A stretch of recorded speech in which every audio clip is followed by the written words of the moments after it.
We really need to avoid the temptation of just being on the surface. And of course, as storyteller, you understand how much we love depth, of going deep, because life is deep. Life is not just on the surface. So sometimes we do need the long answer, because anything of substance is deep. Anything that is really worthy of it is deep. It's deep. It needs deep attention to be able to create it, and it needs deep attention to be able to consume it.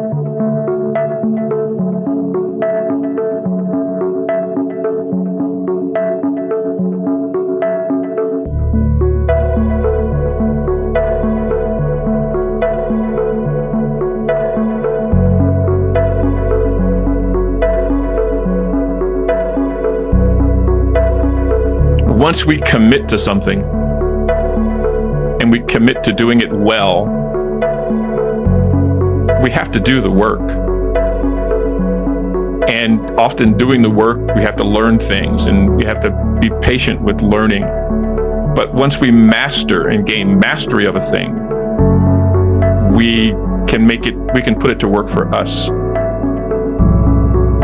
Until one is committed, there is hesitancy, the chance to draw back, always ineffectiveness.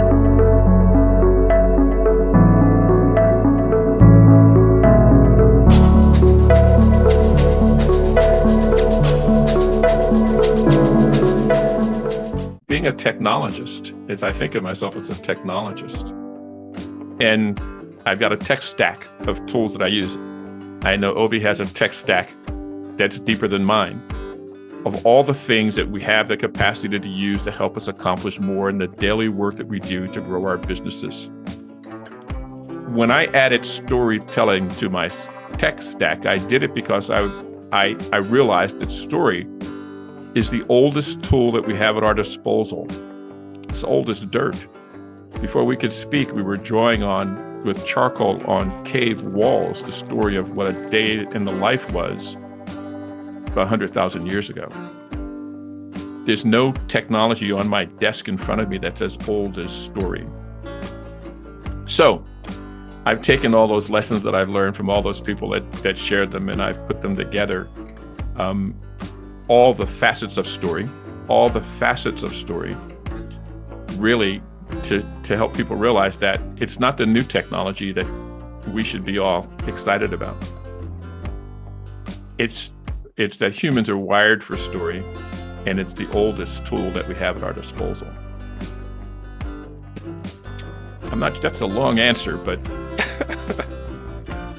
No, that is a deep answer.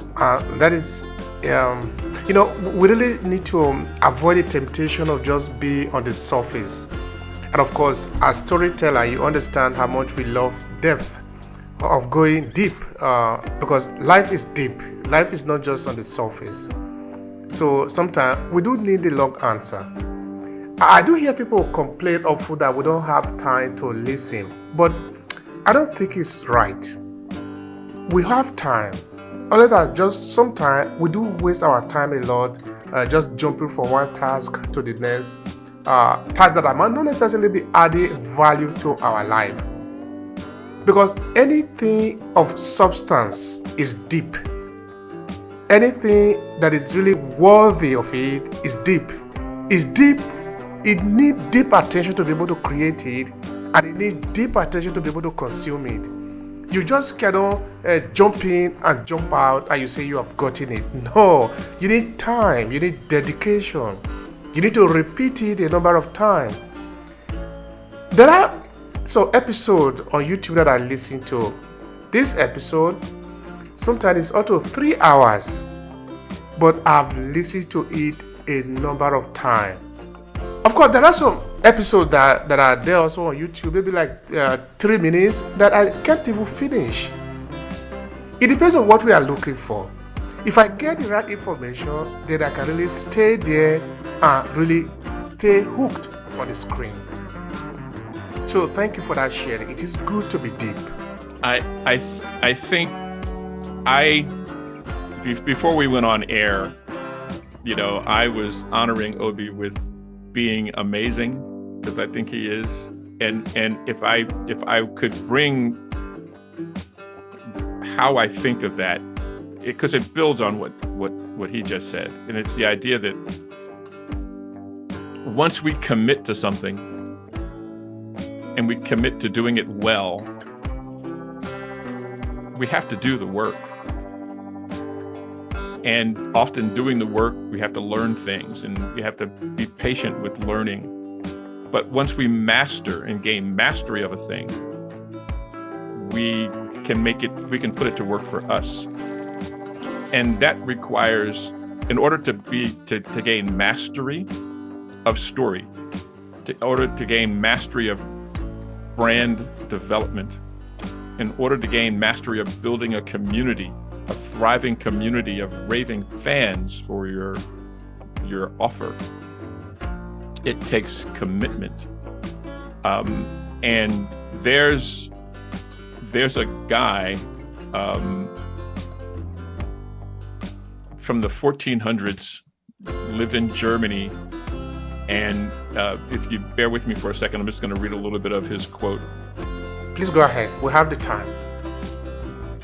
It's from Johann Wolfgang von Goethe, and the poem is called Commitment. Until one is committed, there is hesitancy, the chance to draw back, always ineffectiveness. Concerning acts of initiative and creation, there is one elementary truth, the ignorance of which kills countless ideas in splendid plans. That the moment one definitely commits oneself, then providence moves too. And in the 1400s, he said providence. Today, we might say the universe or something. Providence moves too. All sorts of things occur to help one that would never otherwise have occurred.